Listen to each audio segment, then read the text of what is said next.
दुनिया के इतिहास में कई युद्ध और लड़ाइयों के बारे में आपने पढ़ा और सुना होगा।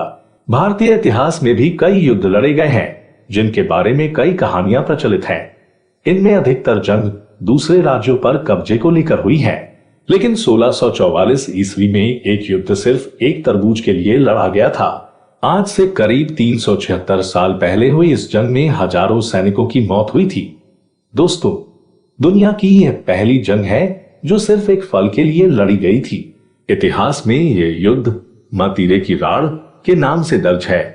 राजस्थान के कई इलाकों में तरबूज को मतीरा के नाम से जाना जाता है और राड़ का मतलब लड़ाई होती है। आज से 376 साल पहले 1644 ईस्वी में यह अनोखा युद्ध हुआ था। तरबूजे के लिए लड़ी गई यह लड़ाई दो रियासतों के लोगों के बीच हुई थी। दरअसल उस दौरान बीकानेर रियासत के सीलवा गांव और नागौर रियासत के जाखड़िया गांव की सीमा एक दूसरे से सटी हुई थी। इन रियासतों की आखिरी सीमा थे ये दोनों गांव। बीकानेर रियासत की सीमा में एक तरबूज का पेड़ लगा था और नागौर रियासत की सीमा में उसका एक फल लगा था। यही फल युद्ध की वजह बना।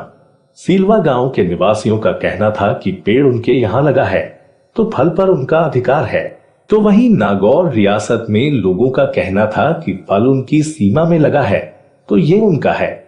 इस फल पर अधिकार को लेकर दोनों रियासतों में शुरू हुई लड़ाई ने एक खूनी जंग का रूप ले लिया। बताया जाता है कि सिंगरी सुखमल ने नागौर की सेना का नेतृत्व किया, जबकि रामचंद्र मुखिया ने बीकानेर की सेना का नेतृत्व किया। सबसे बड़ी बात यह है कि इस युद्ध के बारे में दोनों रियासतों के राजाओं को जानकारी नहीं थी। जब यह लड़ाई हो रही थी तो बीकानेर के शासक राजा करण सिंह एक अभियान पर थे, तो वहीं नागौर के शासक राव अमर सिंह मुगल साम्राज्य की सेवा में तैनात थे।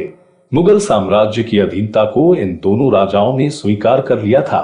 जब इस लड़ाई के बारे में दोनों राजाओं को जानकारी मिली तो उन्होंने मुगल राजा से इसमें हस्तक्षेप करने की अपील की। लेकिन जब यह बात मुगल शासकों तक पहुंची तब तक युद्ध छिड़ गया था।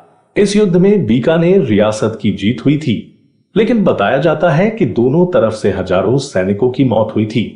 इस वीडियो में बस इतना ही। अगले वीडियो में आप ऐसी ही रोचक जानकारी लेकर आपके सामने हाजिर हो जाऊंगा। आपसे अनुरोध है कि आपने अगर हमारे चैनल को सब्सक्राइब नहीं किया है तो तत्काल सब्सक्राइब कर लें। अगले वीडियो में फिर मुलाकात होगी।